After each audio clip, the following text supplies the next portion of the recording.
Hello students. आज मैं आपको सीक्वेंस एंड सीरीज़ के कुछ क्वेश्चंस करवाऊंगा। इससे पहले वीडियो में मैंने आपको ये बताया था कि सीक्वेंस एंड सीरीज़ का कॉन्सेप्ट, बेसिक कॉन्सेप्ट बताया था, कुछ उसमें यूज़ होने वाले कुछ फार्मूलों के बारे में बताया था। आज मैं उसी बात को आगे बढ़ाते हुए कुछ एग्जाम्पल्स बताऊँगा। क्लास 10th और क्लास 11th में सीक्वेंस एंड सीरीज़ का यूज़ होता है। क्लास 10th में कुछ आसान से क्वेश्चंस पहले शुरू करता हूं जिससे कि आपको बेस समझ में आने लगे। फिर मैं क्लास 11th के कुछ क्वेश्चंस करवाऊंगा कि जिससे आप पूरी बात समझ सकें। तो शुरू करते हैं सीक्वेंस एंड सीरीज।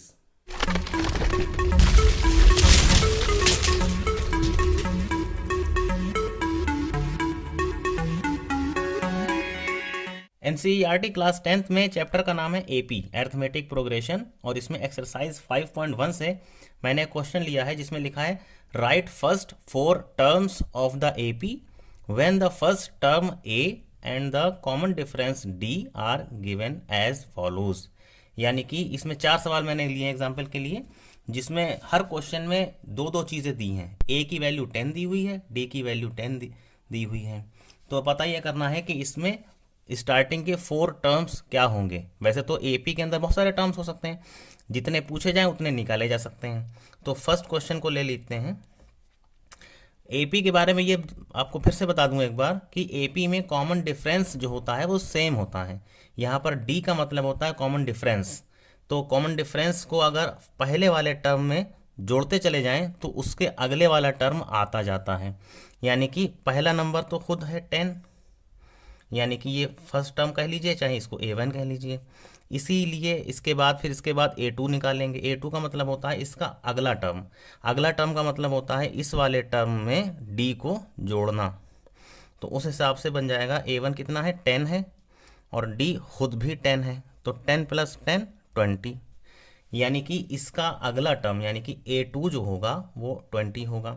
इस तरीके से A3 निकाल लेंगे। A3 निकालने के लिए A2 में फिर से D जोड़ना पड़ेगा। यानी कि A2 किसे कह रहे हैं, यहाँ पर 20 आया था, प्लस का इसमें D कर दिया, मीन्स 10 कर दिया, तो ये हो गया 30। तो इस तरीके से A3 आ जाएगा।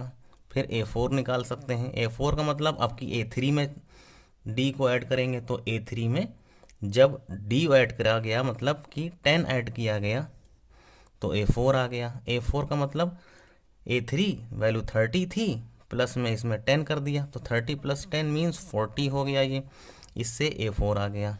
तो इस तरीके से पहला, दूसरा, तीसरा, चौथा, पहला दिया हुआ था तो एक टर्म और निकाल लीजिए, A5 निकाल लीजिए। तो अब की A4 में D ऐड कर देंगे, D 10 ही चलेगा, तो A4 मीन्स 40, 40 + 10 यानी कि 50। तो पता ये चला कि इस एपी में स्टार्टिंग का फर्स्ट टर्म दिया हुआ था और आगे आने वाले 4 टर्म्स और निकालना थे। तो 4 टर्म्स वो क्या हुए, वो 4 टर्म्स हुए हैं 10 खुद ये अपने आप में, इसके अगले वाला 20, इसके अगले वाला 30, इसके अगले वाला 40 और इसके अगले वाला 50। और भी निकालना चाहे तो निकाल सकते थे, क्योंकि यहाँ पर सिर्फ 4 टर्म्स ही मांगे गए थे, तो सिर्फ 4 टर्म्स निकाल दिए, जिसमें से ये दिया हुआ था ये निकाल के आ गए।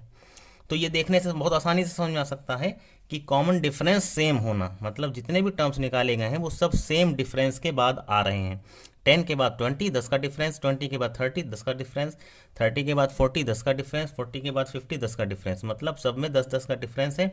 और उस 10 के डिफरेंस को डी से डिनोट किया था, इसी को कहते हैं कॉमन डिफरेंस। ये सब में सेम रहता है। तो ये फर्स्ट क्वेश्चन कुछ इस तरीके का था। अब इसके बाद सेकेंड पार्ट ले लीजिए।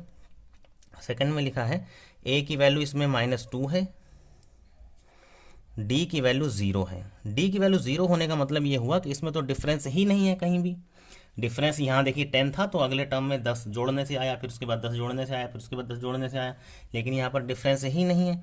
तो इसका मतलब इसमें पहला नंबर -2 है, इसमें कुछ जोड़ना ही नहीं है, क्योंकि डी 0 है ना, कुछ जोड़ना ही नहीं है, तो अगला नंबर खुद -2 आ जाएगा, फिर उसके बाद फिर -2 आ जाएगा, फिर उसके बाद फिर -2 आ जाएगा। जितने टर्म आएंगे वो सब सेम बने रहेंगे, यानी डिफरेंस उसमें 0 ही रहेगा। तो इस तरीके के ये टर्म ले सकते हैं। तो ये सेकंड पार्ट हुआ। उसके बाद थर्ड में क्या है, ए की वैल्यू 4 है, डी की वैल्यू -3 है। तो ए की वैल्यू 4 है, तो इस हिसाब से इसका नाम तो A1 रख दिया गया। अब ये क्वेश्चन इस तरीके से जाएगा, यानी कि इसमें A2 निकालने के लिए A1 प्लस डी करना पड़ा। A1 कितना है, A1 है इसमें थर्ड क्वेश्चन में A1 की वैल्यू है इसमें 4 प्लस डी इसमें है -3। तो अब अलजेब्रा के रूल के मुताबिक 4 प्लस माइनस -3, 4 - 3 होता है 1। तो A2 का मतलब हो गया 1। इसी तरीके से A3 निकाल लेंगे। A3 किस में निकालेंगे, A2 में जोड़ना पड़ेगा D को। तो इस तरीके से A2 में कितना 1 प्लस डी का मतलब -3, 1 - 3 यानी कि -2। तो ये A3 आ गया -2। इसी तरीके से A4 निकालेंगे। A4 कैसे निकलेगा, अब कि A3 में D जोड़ना पड़ेगा। जब A3 में D जोड़ेंगे तो A3 -2 था, इसमें D जोड़ा, D कितना है -3 है, तो -2 और -3 मिला दिया गया, तो यहाँ -5 आ गया। तो इस तरीके से A4 हो गया। तो टर्म अगर हम लोग देखें तो पहला टर्म 4 जो चल रहा था, ये टर्म्स आ गए सारे जो निकालने की ज़रूरत कही गई थी। दूसरा टर्म आया है 1, और तीसरा टर्म आया है -2, और चौथा टर्म आया है -5।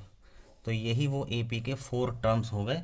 और आप देखिए इसमें डिफरेंस सेम निकल रहा है, तो ये AP के टर्म्स हुए। अच्छा, इसके बाद एक और क्वेश्चन है फोर्थ वाला। फोर्थ वाले क्वेश्चन में A की वैल्यू -1 है और D की वैल्यू 1/2 है, यानी डिफरेंस जो है वो 1/2 का है। तो अगर पहला A1 तो चल ही रहा था, ये A1 है, A2 निकालेंगे तो फिर वही बात, A1 में D को ऐड कर देंगे। और इसमें A1 कितना था, A1 था -1 प्लस D मीन्स 1/2। तो यहाँ पर एलसीएम लेंगे 2 -2 प्लस 1 यानी कि -1/2, ये A2 हो गया। इसी तरीके से A3 निकालेंगे। A3 means A2 plus D। A2 इसमें कितना आया था, A2 आया था -1/2 plus D means 1/2, 1/2 plus 1/2 minus cancel, तो A3 की वैल्यू आ गई 0 इसमें। इसी तरीके से A4 निकालेंगे। A4 कैसे निकलेगा, A3 में जोड़ना पड़ेगा D को, तो यहाँ लिख लेंगे A3 प्लस D। A3 कितना आया, A3 आया 0 प्लस D कितना आया 1/2, तो A4 की वैल्यू आ गई 1/2। तो इस हिसाब से जो टर्म्स आ रहे थे सारे, वो टर्म्स कौन कौन से हुए, एक तो हुआ है -1 जो चल रहा था फर्स्ट टर्म। उसके बाद दूसरा टर्म इसमें हुआ है -1/2 जो ये आया। फिर तीसरा हुआ है 0 ये आया। फिर चौथा हुआ है 1/2 ये आया। तो इस तरीके से ये सारे टर्म्स कुछ इस तरीके से आ गए। तो आप समझ गए इस बात को कि अगर किसी AP के फर्स्ट टर्म दिया हुआ हो और कॉमन डिफरेंस दिया हुआ हो तो आप जितने चाहें टर्म निकाल सकते हैं, उस फर्स्ट टर्म में D को जोड़ते चले जाइए। इसी टॉपिक को आगे बढ़ाते हुए एक और क्वेश्चन आ रहा है, for the following APs right the first term and the common difference. अभी जो इससे पहले क्वेश्चन मैंने किया था उसमें फर्स्ट टर्म और कॉमन डिफरेंस दिया हुआ था, जिसकी मदद से और आगे के टर्म्स निकालना थे। मगर ये जो क्वेश्चन आया है इसमें AP दी हुई है, मतलब पूरा सीक्वेंस दिया हुआ है समझ लें, और इसमें इस दिए हुए सीक्वेंस की मदद से फर्स्ट टर्म निकालना है और कॉमन डिफरेंस निकालना है। मतलब इस क्वेश्चन को उस क्वेश्चन का ठीक रिवर्स कह सकते हैं। तो अगर हम लोग फर्स्ट क्वेश्चन की बात करें तो फर्स्ट क्वेश्चन में लिखा हुआ है 3 1 -1 -3, और इसी तरीके से और बहुत सारे टर्म्स होंगे इसके अंदर। तो क्योंकि इसमें फर्स्ट टर्म पूछा गया है तो फर्स्ट टर्म अगर डायरेक्ट हम लोग देख लें तो फर्स्ट टर्म यानी कि A, फर्स्ट टर्म को A से डिनोट किया जाता है, तो वो वैल्यू इसमें डायरेक्टली 3 है। इसमें तो कोई हिसाब किताब ज़्यादा होना नहीं है। लेकिन जो D होता है, D मतलब कॉमन डिफरेंस, दो चीज़ें पूछी है ना, फर्स्ट टर्म और कॉमन डिफरेंस। तो फर्स्ट टर्म तो 3 हो गया, लेकिन कॉमन डिफरेंस कैसे निकलता है, कॉमन डिफरेंस निकालने के लिए कोई से 2 टर्म घटाना पड़ते हैं आपस में।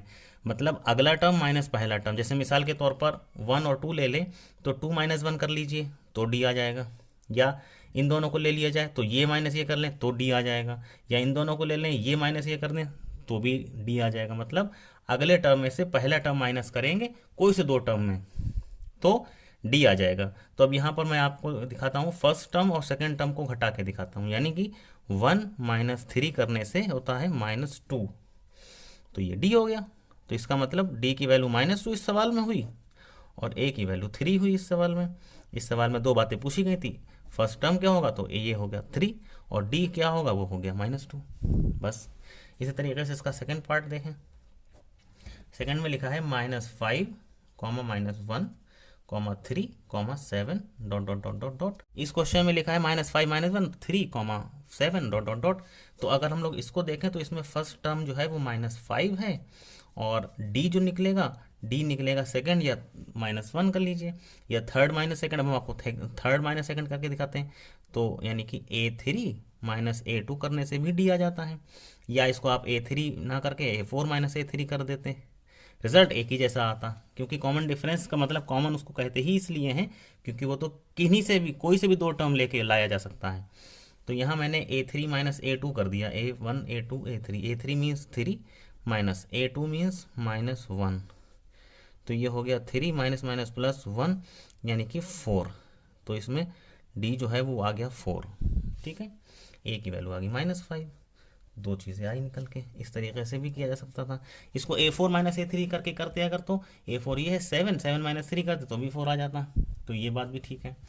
अच्छा, इसी को अगला थर्ड पार्ट ले लीजिए। थर्ड में लिखा है 1/3, 5/3, 9/3, 13/3 डॉट डॉट डॉट डॉट।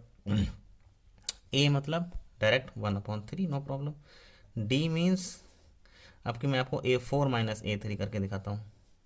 कोई से दो टर्म घटा रहे हैं तो 4 -3 कर दिया। 1 2 3 4, A4 ये है 13/3 माइनस A3 मीन्स 9/3। जैसे हम ले लिया 3, 13 - 9 यानी कि 13 - 9 4/3। जब डिनोमिनेटर सेम रहते हैं तो वही एलसीएम हो जाता है और न्यूमरेटर सेम डायरेक्ट लिख दिए जाते हैं। तो 13 - 9 किया जाएगा तो 4/3। So this is D. तो इसमें डी आ गया 4/3 और ए आया था इसमें 1/3। तो ये थर्ड पार्ट हुआ। इसी तरीके से फोर्थ पार्ट है।